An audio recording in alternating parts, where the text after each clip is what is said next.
to right, San Fernando, Pampanga. Ayan, ang bago nating unit. Yan, Hyundai Ion.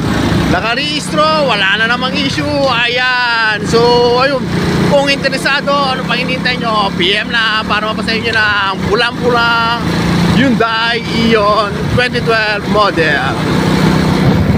Tayo na lang dalawa, tayo na lang magsama.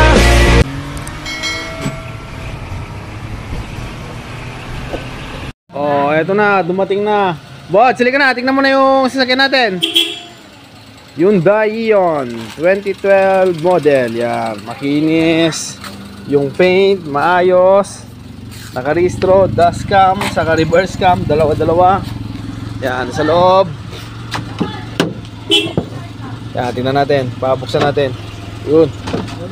Ayan, sa loob, 2D. May dashcam, reverse cam, gumagana, doble-doble. Ayan. All working, yung ceiling maayos, lubuan maayos, lahat maayos. So aircon malamig. So ayun. Kung interested, may ano pa, ready for top load. So ayun, makinis lahat. Kung interested, PM na para mapasahin nyo na napagandang Hyundai Ion. See you on my next vlog. Bye bye.